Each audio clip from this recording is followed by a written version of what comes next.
नमस्कार, मैं तबरेज़ श्री अरविंदो सोसाइटी की तरफ से आप सभी का हार्दिक स्वागत करता हूं। आज हम बात करने जा रहे हैं NCERT के कक्षा 4 के चैप्टर नंबर 4.8 के EVS विषय के एक पाठ जिसका नाम है नानी के घर तक। आज हम इस पाठ को बताते हुए प्रयोग करने जा रहे हैं इनोवेटिव पाठशाला लेसन प्लान के अंतर्गत प्रयुक्त नवाचार थीम आधारित उपस्थिति का। तो आइए इसकी नवीनता और उपयोगिता समझते हैं। विद्यार्थी दैनिक उपस्थिति दर्ज कराते वक्त अपने नाम या अनुक्रमांक के स्थान पर पाठ से जुड़े हुए शब्दों को बोलेंगे एवं कंसेप्ट का पुनः अध्ययन करेंगे, जिससे दीर्घकालीन तक उनको कंसेप्ट याद रखने में मदद मिलती है। तो आइए इसके क्रियान्वयन का समझते हैं। इस नवाचार के माध्यम से जिस कंसेप्ट का पुनः अध्ययन किया जाता है वह है यातायात के विभिन्न परिवहन की जानकारी। तो आइए समझते हैं कि इस नवाचार के क्रियान्वयन को। इसके लिए किसी खास पूर्व प्रबंध की तो ज़रूरत नहीं होती, बस शिक्षक बच्चों को निर्देश देते हैं कि आपको इस गतिविधि के क्रियान्वयन के दौरान अनुशासन का विशेष ध्यान रखना होगा, और बच्चों को बोलते हैं कि आपको घर जाना है और जो पाठ पढ़ाया जा चुका है उसमें से आपको शब्दों को छांट कर लाना है। और वो शब्द कैसे होंगे? यातायात के विभिन्न परिवहन की जानकारी देने वाले शब्द। इस तरीके से बच्चे घर जाते हैं और अपना गृह कार्य पूरा करते हैं।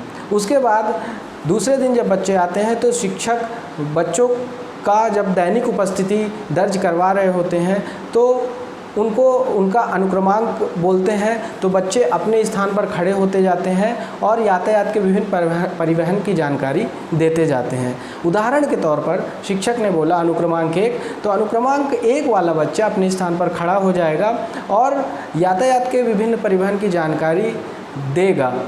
उदाहरण अनुक्रमांक 1, तो अनुक्रमांक 1 वाला बच्चा खड़ा हो गया और एक परिवहन का नाम और उसके मार्ग की जानकारी देते हुए बोलेगा हवाई जहाज़, और इसका जो मार्ग होता है वो होता है वायु मार्ग। इस तरीके से एक एक करके सारे बच्चों से शिक्षक यातायात के विभिन्न परिवहन की जानकारी बुलवा सकते हैं और पाठ का पुनः अध्ययन करवा सकते हैं, जिससे दीर्घकालीन तक बच्चों को कंसेप्ट याद रखने में मदद मिलती है। तो ये था नवाचार का क्रियान्वयन। तो आइए जानते हैं कि इस नवाचार के माध्यम से कौन कौन से सीखने के प्रतिफल प्राप्त होते हैं।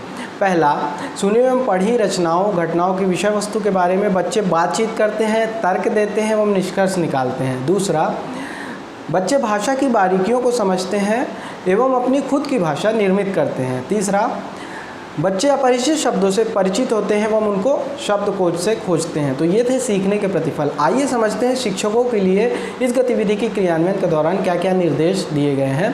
पहला, प्रस्तुत पाठ को पाठ्यक्रम के अनुसार निर्धारित माह में पढ़ाया जाना चाहिए। दूसरा, इस गतिविधि की अवधि 20 मिनट निर्धारित की गई है, शिक्षक इसे अपने अनुसार बढ़ा या घटा भी सकते हैं। तीसरा, गतिविधि क्रियान्वयन अवधि का निर्धारण PTR रेशियो 30:1 के अनुपात को आधार मानकर किया गया है। चौथा, इस नवाचार के क्रियान्वयन में NCF 2005 के विशेष उद्देश्यों का ध्यान रखा गया है। तो ये थे शिक्षकों के लिए कुछ निर्देश। आइए जानते हैं कि CWSN यानी चिल्ड्रन विथ स्पेशल नीड यानी विशेष आवश्यकता वाले बच्चों को इस नवाचार से क्या क्या लाभ होता है। पहला, बच्चे पाठ में आए हुए नए शब्दों को खोजकर उसे कंसेप्ट से जोड़कर अध्ययन करते हैं, तो उनकी स्मरण क्षमता में वृद्धि होती है। दूसरा, थीम आधारित उपस्थिति नए शब्दों को याद करने का एक बहुत अच्छा तरीका है। इससे बच्चे न केवल अपनी थीम का नाम याद रखते हैं, बल्कि उच्चारण के दौरान यदि कोई बच्चा शब्द भूल जाता है या उच्चारण में गलती करता है तो बच्चे उसको शब्द को याद करने या उच्चारण सुधरवाने में मदद करते हैं बच्चों की। तो ये थे CWSN वाले बच्चों को इस नवाचार के लाभ।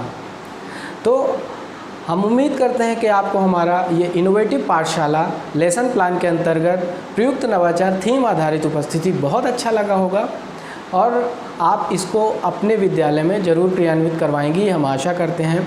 ऐसे और भी रोचक वीडियो देखने के लिए आप हमारे ZIIEI यूट्यूब चैनल को सब्सक्राइब कीजिए, और यदि ये वीडियो आप हमारे ZIIEI फेसबुक चैनल के माध्यम से देख रहे हैं तो हमारे ZIIEI फेसबुक चैनल को लाइक कीजिए।